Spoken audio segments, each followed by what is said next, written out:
Hi hello नमस्कार मंडळी, श्री स्वामी समर्थ. आजच्या व्लॉगमध्ये तुमचं स्वागत आहे. आणि आजच्या व्लॉगमध्ये आपण बघणार आहोत गणपतीचे विसर्जन.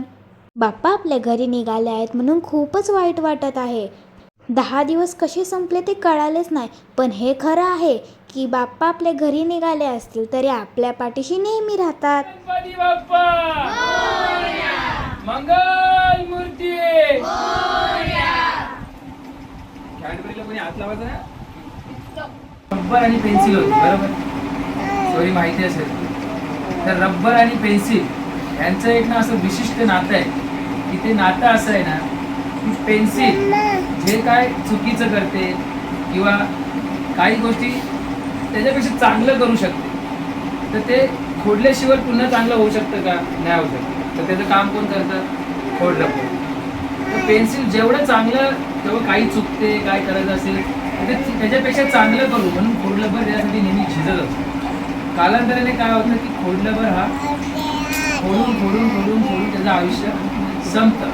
पण ते संपताना तो विचार काय करतो की बाबा माझ्या पेन्सिलमधनं काहीतरी असं निर्माण व्हावं की ते जगाने बघावं असं त्या खोडलबरची इच्छा असते. ठीक आहे. तर एक दिवस पेन्सिल खोडलबरला सॉरी बोलते. तर आपल्या माणसाला सॉरी बोलायचं नसतं बरोबर का नाही. आपली माणसं आपल्यासाठी करत असतात. पण खोडला पेन्सिल बोलतो तू माझ्यासाठी तुझं आयुष्य संपवलं म्हणून मी तुला आज सॉरी बोलतोय.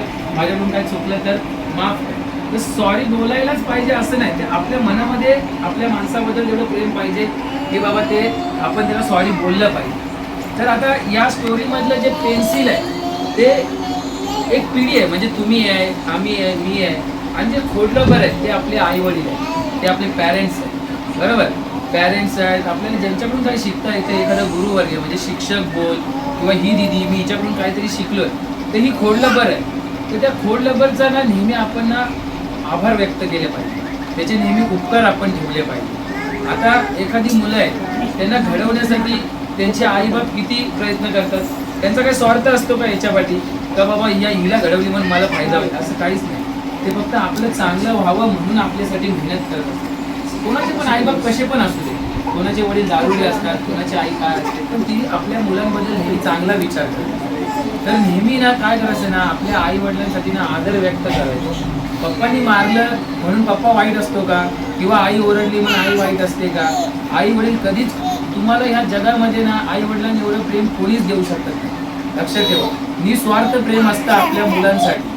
तर आपल्या आई वडिलांना कधीच विसरायचं नाही. या स्टोरीमध्ये सांगण्याचं तात्पर्य एवढंच आहे की आयुष्यात तुम्ही कितीही मोठे व्हा पण आपल्या आई वडिलांना विसरू नका. तू काय करतो कधी कधी उलटं बोलतो. उलटं बोलत प्रत्येक मुलं उलटं बोलतात पण आपल्या आई वडिलांना कधी उलटं बोलायचं नाही. आई वडील सांगतात ते नेहमी ऐकायचं. त्यांनी सांगितलेलं आपण आचरणात आणलं ना आयुष्यात तू एक मोठा माणूस होशील जर आई वडिलांचा रिस्पेक्ट केला तर. या स्टोरीतनं तुम्ही काय बोध घ्यायचा तुम्ही तुमचा ठरवा. मी सांगतोय म्हणून तुम्ही रिस्पेक्ट करू नका. तुमच्या मनाला वाटलं पाहिजे की मी माझ्या आई वडिलांचा रिस्पेक्ट करणार. आपल्या आई वडिलांबद्दल कोण चुकीचं बोलत असेल तर फक्त ऐकून नाही घ्यायचं, त्याला तिथेच गप करायचं. कारण तो आपल्या आई वडिलांबद्दल चुकीचा बोलतो. आपल्या आई वडील नेहमी चांगले असतात. समजलं. तर आजच्या स्टोरीमधनं बोध घ्या की आई वडील हे खूप देवापेक्षा सुद्धा आपल्यासाठी चांगले आहेत. 1 2 3 4 1 2 3 4 गणपती बाप्पा.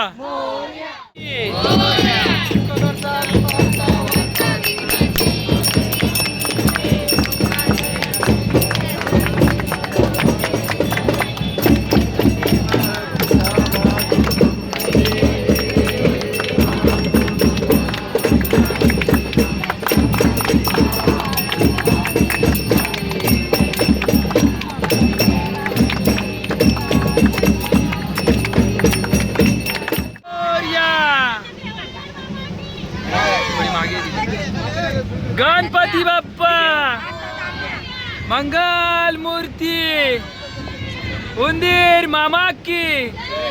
अरे गणपती बाप्पा मंगल मूर्ती.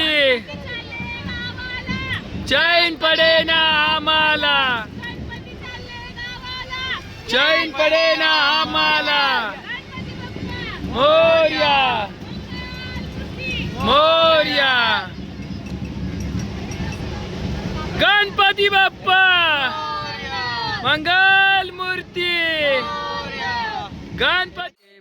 गणपती बाप्पाचे विसर्जन करून आम्ही घरी पोहोचलो आणि शेवटची निरोप आरती घेतली. आरती झाल्यावर आम्ही एकत्र जेवायला बसलो, एन्जॉय केला, मस्ती केली आणि खूप मज्जा आली. जर तुम्हाला आजचा ब्लॉग आवडला असेल तर लाईक, शेअर, सबस्क्राईब करायला विसरू नका. धन्यवाद.